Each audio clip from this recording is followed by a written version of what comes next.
I'm Bily Foster, and I'm that iPad guy. I call that because I've almost always got an iPad with me, and in some cases, two.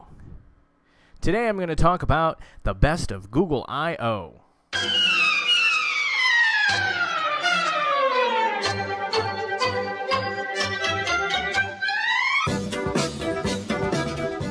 Google I/O is Google's big developer conference and was this past week. And there were a ton of announcements, from software to hardware. It was just all over the map. They outpresented Apple in their public live stream of their keynotes out to millions of people, something I still don't understand why Apple doesn't do to this day. This episode, I'm going to focus on the new Nexus 7 tablet and the Nexus Q, one of the most interesting things that caught my attention from the keynote. It did that because of its uniqueness and its potential in the consumer market. First up, the Nexus 7 tablet, being made by Asus and is targeting the Amazon Kindle Fire's price range starting at $199, and this baby packs a punch. It's a 7-inch Android tablet that Google is backing with its Nexus brand, a first for Asus, and an interesting note, only Samsung has built more than one Nexus device. Its screen has a 1280 by 800 IPS, which is in-plane switching, for good viewing at all different angles, and thank goodness, a standard connector, unlike my Asus Transformer tablet. It's loaded up with a quad-core processor, and that should keep it running snappy. Unlike the Kindle Fire, though, it does have a 1.3 megapixel front-facing camera and a microphone, so you can tell that they are planning this to be used for video conferencing. It certainly piqued my curiosity, so I may pick one up down the road after the first round goes out. If you want to get your hands on one, you can order it at play.google.com for shipment in mid-July. It starts at $199, and it comes with a $25 credit that you get to use in the Google Play Store. It also comes with Transformers Dark Side of the Moon and a couple other books or magazines. Even more interesting was the announcement of the Nexus Q, a cloud-based stereo that's completely built and designed by Google right here in the good old US of A. When I first heard about it and saw the pictures of this bowling ball floating around on the web, I thought, how annoying! It won't even fit in with my stereo system. Then I started to learn more about it, and I realized it's a next generation of stereo. But yet, you can still connect it to your existing system. You're just going to have to put it on top. The Nexus Q is so tightly integrated with having an Android device that I do not believe you can use it without one. So this isn't going to be something that my mom or your parents may necessarily be interested in. However, I can see this being used in some really cool social settings, and maybe some of my more tech-savvy friends would be interested in a product like this. If I had to sum up the Nexus Q, I'd call it a social entertainment hub. If you're tied into the Google Play system, you can then watch and share your content with your friends, unlike with the Apple TV. So let's say John has a Nexus Q, and he has a party, invites Sally and Mark to come on over. And let's also assume that they all have content that they've each purchased from the Google Play Store. They can all share that content that they've purchased via access through John's Nexus Q. So everyone can whip out their phones, connect to the queue, see the playlist, rearrange the music, and then it becomes like a social jukebox.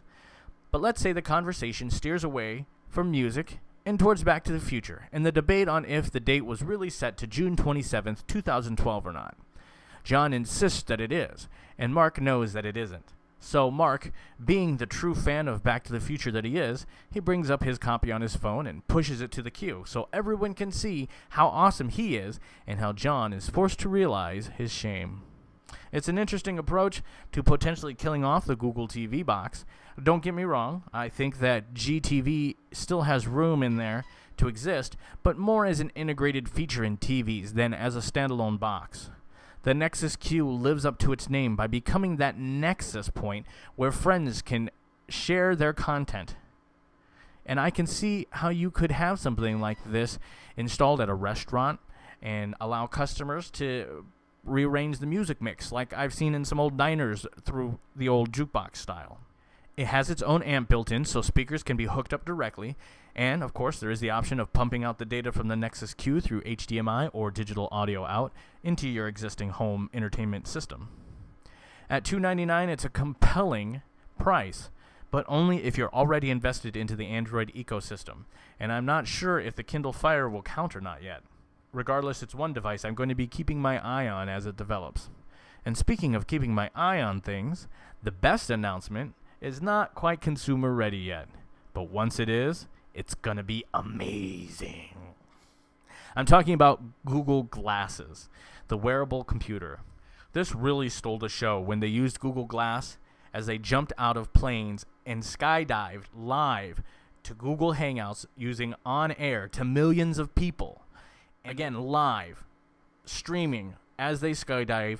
Then they landed, got on some bikes, rode around, did some extreme biking, and then came up on the stage, and it all worked flawlessly. I'm talking to you, Microsoft. Right now, Google Glasses is limited to people who are able to attend the Google I.O. and pay the $1,500 entry fee. But once I'm able to get my hands on one, you bet I'll be in line. I've already started saving my pennies, so I can get one. The best way to explain Google Glasses is to show it. So here's a clip from Google. It really showcases what Google is aspiring to do with this technology.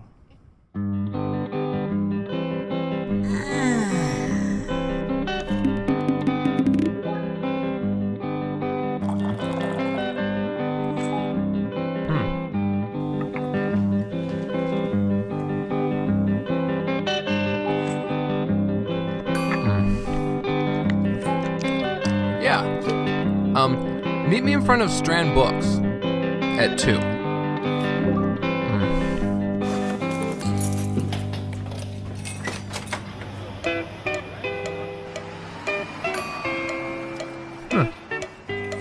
Oh man, really?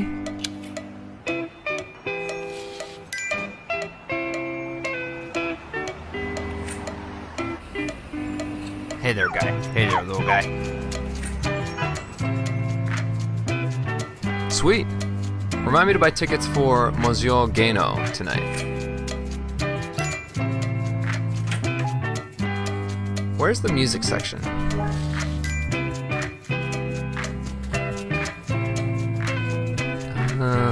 Oh, yes, this is it. Is Paul here yet? Huh. Hey, dude, how's it going? Want to go check out that new place I was telling you about? Sure. This truck's really good. Hey, just a second. Cool. Good to see you again. Thanks, man. Got a new place, Mountain City. See you, dude. Whoa, cool. Take a photo of this. Share it to my circles. Oh, I'm running late. Music, stop.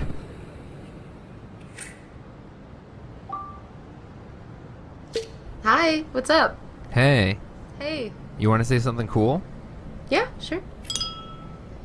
Is that a ukulele? Yep. Okay, here goes.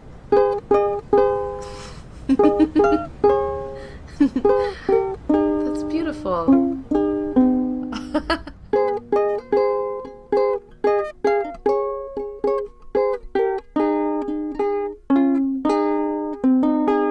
That wraps up another episode of That iPad Guy. Be sure to like me on Facebook, follow me on Twitter, and subscribe at thatipadguy.com. Thanks for watching.